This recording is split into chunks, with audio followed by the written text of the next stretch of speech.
I moved to the old neighborhood when my parents divorced. Mom wanted a fresh start, and she found a small, affordable house on the outskirts of town. The place was quiet, surrounded by a dense forest, and it felt like a ghost town, especially after dark. On my second day there, I met a kid named Max while I was exploring the back roads.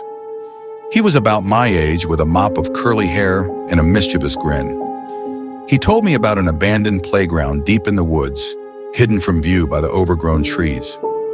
The older kids called it the Forgotten Playground. They say it's haunted, Max said with a smirk. Bet you're too scared to go there.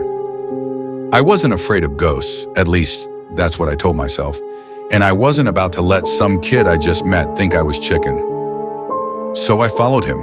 The path to the playground was nearly invisible, covered by fallen leaves and creeping vines. As we walked, the trees grew thicker, their branches intertwining like skeletal fingers. The air felt colder, and the sounds of the forest seemed to vanish, replaced by an eerie silence. Finally, we reached a clearing, and there it was, the forgotten playground. It looked ancient, like it hadn't seen children in decades. The swings hung low, their chains rusted and creaking in the breeze. A broken slide lay in pieces, half buried under a blanket of moss, and the merry-go-round partially sank into the earth. Max ran ahead, laughing, daring me to catch him, but something about the place felt wrong. As I stepped onto the cracked asphalt, I felt a chill run down my spine. I turned around, half expecting to see someone watching us, but we were alone, or at least that's what I thought. "Come on, don't be such a wuss," Max shouted from the swing set. I hesitated, but then I walked over to him.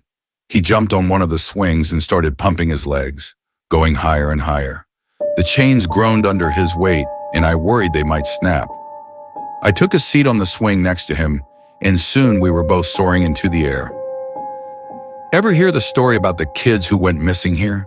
Max asked suddenly, his tone different, more serious. I shook my head, gripping the rusty chains tighter. "Some say they were playing hide and seek when they disappeared.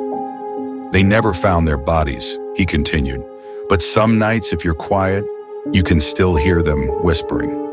I laughed nervously, trying to brush it off. "You're full of it, Max." "Am I?" he replied with a grin. "Listen." We both stopped swinging.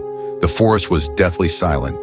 Then I heard it, a faint whisper, like the wind through the trees, but more distinct. Voices, childish laughter.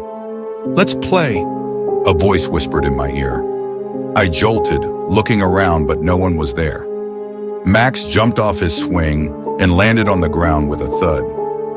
"Let's go explore the merry-go-round," he said, walking toward the rusty, sunken ride. I didn't want to go any deeper into the playground, but I didn't want to seem scared either. So I followed.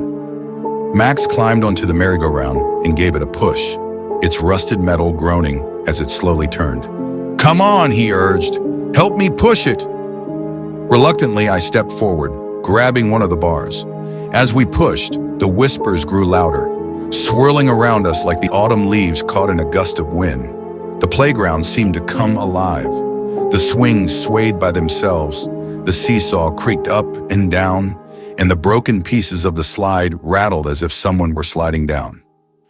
Suddenly, the merry-go-round spun faster than we could have pushed it.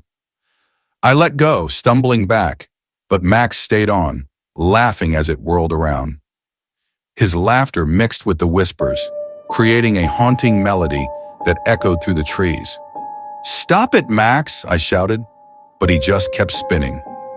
Then, without warning, he vanished. One moment he was there, and the next, he was gone. The merry-go-round came to a sudden stop, and the whispers fell silent. "Max!" I called out, panic rising in my chest. "Max!" I ran around the playground, searching for him, but there was no sign of him anywhere.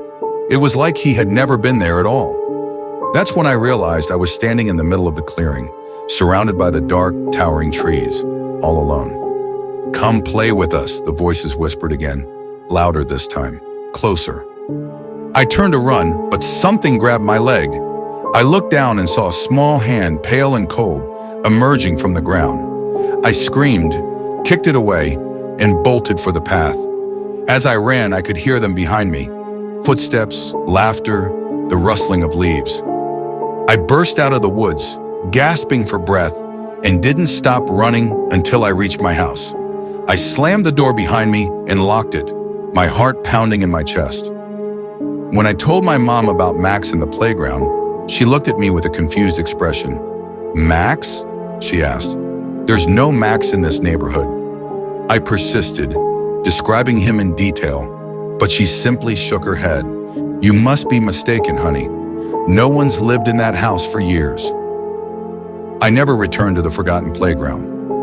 I never saw Max again either, but sometimes, late at night, I can still hear the laughter and whispers calling me back to play.